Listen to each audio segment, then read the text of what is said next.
Selayaknya kita nih ya sebagai manusia, negara atau perusahaan itu juga butuh yang namanya uang, entah untuk pembangunan ataupun ekspansi perusahaan. Well, dari kebutuhan itu sebenarnya bisa kita manfaatin buat cari keuntungan dengan cara ngutangin negara atau suatu perusahaan. Ya mirip-mirip pinjemin uang ke temen lah yang lagi butuh, tapi ini lebih jelas kapan dibayarnya. Dengan satu sistem yang bernama obligasi. Oke, mungkin di sini udah banyak yang denger ya apa itu obligasi, tapi masih belum paham nih cara kerjanya gimana dan sebagainya.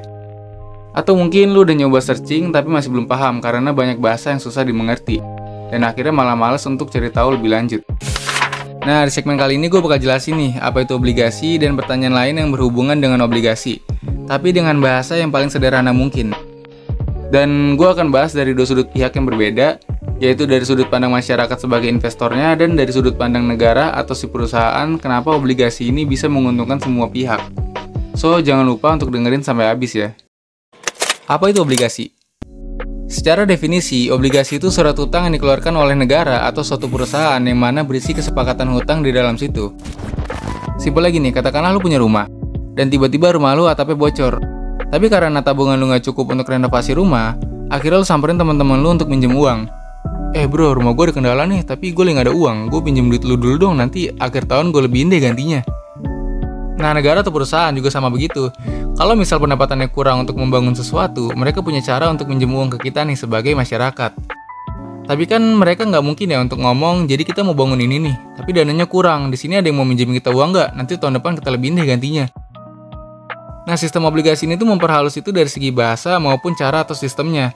Obligasi itu kasarnya begini, misal negara mau bangun jalan tol, tapi negara mau pinjam uang ke kita. Nah, akhirnya mereka mencetak obligasi itu dan dijualin ke masyarakat.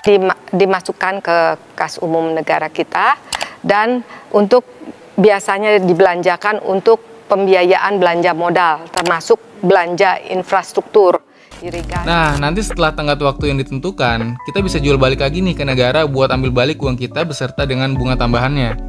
Biasanya pembayaran bunga obligasi ini ada yang bertahap dan ada juga yang dibayar satu waktu, tapi jumlahnya tetap sama.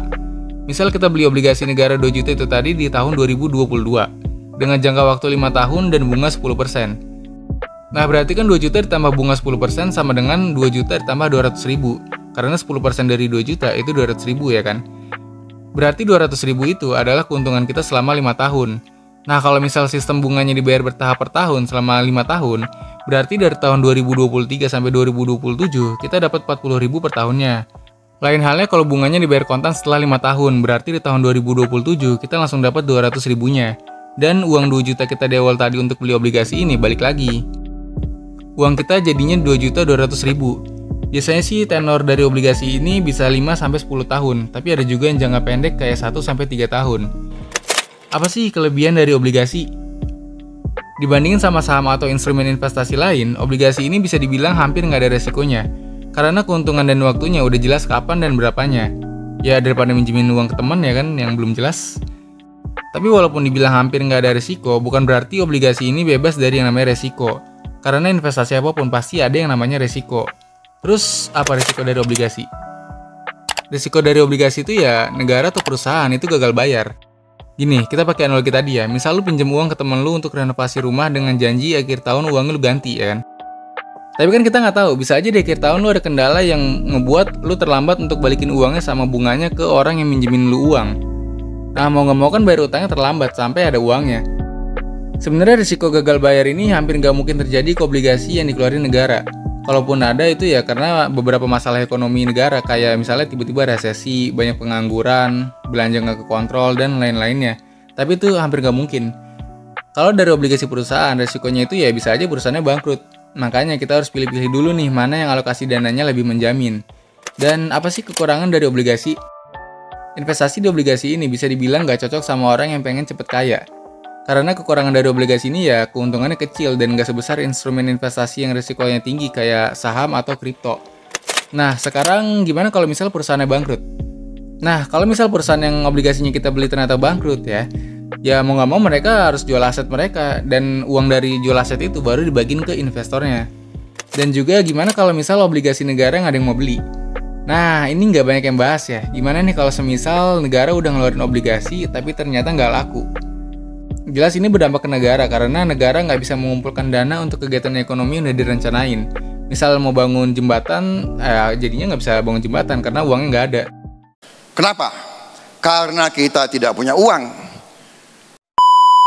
Well, untuk ngatasin ini, negara punya cara untuk meningkatin daya tarik obligasi negara ini, yaitu dengan cara menaikkan imbal hasil yang diberikan kepada pemberi pinjaman. Tapi di sisi lain, meningkatkan imbal hasil itu akan memberatkan negara, yang mana semakin beresiko juga untuk gagal bayar. Nah, terus kenapa nggak pinjam ke bank aja ya? Karena kalau pinjam ke bank, itu bunga pembayarannya jauh lebih besar daripada imbal hasil yang diberikan dari obligasi. Dan kalau misal perusahaan mau pinjam ke bank, itu sistemnya lebih rumit karena harus ada jaminannya. Kalau obligasi kan perusahaan atau negara bisa nentuin sendiri bunganya berapa dan bayarnya kapan. Jadi tinggal kasih aja nominal sesuai di waktu yang udah ditentuin gitu. Gimana caranya beli obligasi? Nah, setelah kita belajar beberapa hal tentang obligasi ini, sekarang kita bahas nih gimana caranya untuk beli obligasi. Sebenarnya kita bisa beli obligasi ini lewat perusahaannya langsung, tapi kan karena sekarang udah canggih ya, jadi kita bisa beli obligasi ini lewat broker sekuritas yang udah terdaftar di bursa efek atau pasar obligasi. Tapi sebelum itu, kita harus buka rekening di sekuritas itu dulu dan beberapa persyaratan lain sesuai arahan platform yang kita pakai. Dan jangan lupa untuk pakai aplikasi yang udah diawasin sama OJK supaya uangnya lebih aman. Tapi sebelum kita mulai berinvestasi obligasi, kita harus cari tahu dulu nih, apa yang harus diperhatikan sebelum membeli obligasi. Well, selayaknya kita kalau mau minjemin uang ke teman, kita kan harus jelas dulu ya, uang itu mau dipakai untuk apa dan orang yang minjem ini terpercaya atau enggak. Nah, sebelum kita beli obligasi negara atau perusahaan, kita harus lihat dulu nih uangnya mau dipakai untuk apa dan perusahaan ini terpercaya atau enggak. Dan selain dari keyakinan, kita juga harus mempertimbangkan kemampuan kita. Kalau misal sekiranya kita butuh uang itu dalam 1-2 tahun ke depan untuk nikah, ya jangan beli obligasi yang tenornya 5-10 tahun, yang ada nggak jadi nikah ya kan. Dan terakhir, apakah obligasi bisa dijual sebelum waktu ditentukan? Nah, gimana kalau semisal uang yang kita kira itu uang dingin, ternyata harus dipakai sebelum masa tenor obligasi yang kita beli? Well, sebenarnya ada beberapa obligasi yang bisa dijual sebelum masa tenornya. Biasanya obligasi ini yang memiliki sistem fitur callable. Simpel lagi nih, misal kita beli obligasi yang tenornya 5 tahun, tapi ternyata baru 2 tahun, kita butuh uang itu.